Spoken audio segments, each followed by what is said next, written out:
The phone went silent after his words, but they echoed in my ears long after the call ended. "We don't want you here for Christmas this year, Dad. It'll just be awkward." Awkward. That was the word my own son used, as if 32 years of raising him, of scraped knees, sleepless nights, school fees, and whispered prayers could be summed up in a single uncomfortable adjective. My wife, Aisha, stood across the kitchen drying dishes. She saw my face and knew something was wrong. "What did he say?" she asked softly.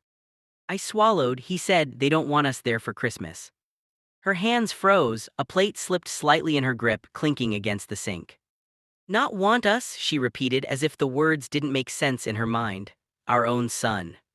I nodded. Our son, Cameron, had married 2 years ago. His wife, Sarah, was polite on the surface but distant. Since their wedding, the invitations had slowly decreased. First fewer visits, then fewer calls, then excuses, work, travel, tiredness, life. But Christmas was sacred in our family. It was the one time every year we all gathered, no matter what. We decorated the same old tree, cooked the same dishes, laughed at the same stories. Cameron used to fight with his cousins over who would place the star on top. "And now, we don't want you here." Yisha sat down heavily at the table. Her eyes glistened, but she didn't let the tears fall. "Did he say why?" "He said they're hosting Sarah's family this year. He said it would be crowded. He said it would be uncomfortable if we came." Uncomfortable. I wanted to laugh at the cruelty of that word, but my chest felt too tight. That night, the house felt unusually quiet. The ticking of the clock sounded louder. The walls, once full of the noise of our children, now seemed to whisper back our loneliness. For a moment, we considered doing nothing, letting the day pass like any other, eating a simple dinner, going to bed early. But then Aisha straightened her back and said something that changed everything. "If they don't want us at their table," she said, her voice calm but firm, "then we will make our own table, and it will be full of warmth." I looked at her. "What do you mean?" "We will celebrate Christmas here, properly. We will decorate, we will cook, we will invite people who don't have anyone. We will make this house alive again."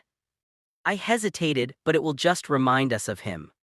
She shook her head. "No, it will remind us of who we are." And so we decided to throw our own Christmas party. Not out of spite, but out of dignity. In the days that followed, we decorated the house more beautifully than ever before. Aisha brought out the old ornaments, the ones with chipped paint and broken hooks, each carrying a memory. I fixed the lights that hadn't worked in years. The tree stood tall and proud, glowing warmly in the corner.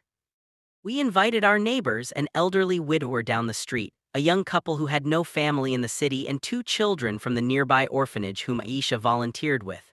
We cooked more food than we had in years: roast chicken, spiced rice, fresh bread, sweets that filled the house with the scent of cardamom and cinnamon. Laughter returned to our walls. On Christmas evening, our living room was full. The children ran around the tree. The old widower told stories from his youth. Someone played soft music. Aisha's eyes shone as she moved among our guests, offering food, adjusting shawls, smiling like the woman I had fallen in love with decades ago. For a few hours, the ache in my chest eased. Then the doorbell rang. Aisha and I exchanged a glance. "I'll get it," I said. When I opened the door, my breath caught. Cameron stood there. He looked tired. His hair was slightly messy, his coat half-buttoned as if he had rushed out. For a second, we just stared at each other. "Dad," he said quietly. "What are you doing here?" I asked, not harshly but honestly. He hesitated. I left early. Things got tense." "Inside with Sarah's family?" I asked. He nodded. "They were arguing about small things, the food, the seating, old grudges. It didn't feel like Christmas at all." I said nothing. His eyes shifted past me into the house. He saw the lights, the decorations, the people, the children laughing, the warmth spilling into the cold night. "You're having a party," he said. "Yes," I replied, "we are." There was a long pause. "You didn't tell me," he said, his voice faint. "You told us not to come," I said gently, "so we made our own plans." Something flickered in his eyes, surprise, then confusion, then something that looked dangerously close to regret. "Can I come in?" he asked. I stepped aside. As he entered, the noise and warmth wrapped around him. Aisha turned from the kitchen, and when she saw him, her hand flew to her mouth. Cameron, she whispered. For a moment, mother and son simply looked at each other. Then she walked forward and hugged him tightly, as if afraid he might disappear again. He stood stiff at first, then slowly, his arms came up and held her back. I'm sorry, Amy, he murmured. I didn't realize. Didn't realize what? She asked softly. How empty it would feel without you, he said. How wrong it was to push you away. He looked around the room again, the strangers who felt like family, the warmth he hadn't felt all evening at his in-laws' house. This is what Christmas is supposed to be, he said quietly. Later that night, when most of the guests had left and the house had grown calm again, Cameron sat with us at the dining table. The three of us, like old times.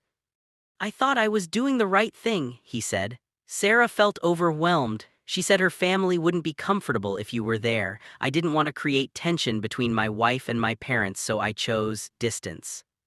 And in choosing distance, I said gently, you created something much worse. He nodded, eyes lowered. I see that now. Aisha reached for his hand. We don't want to compete with anyone for your love, Beta. We just want to be part of your life. Tears filled his eyes. I never meant to make you feel unwanted. But you did, she said softly, and it hurt. Silence fell between us, heavy but honest. I regret it, he said finally. I regret the way I spoke. I regret the way I made you feel. I don't ever want to say something like that again. I looked at my son, the boy who once clung to my leg on his first day of school, now a man learning that words can wound deeper than he ever imagined. We don't hold grudges, I said, but we don't forget lessons either. He nodded slowly.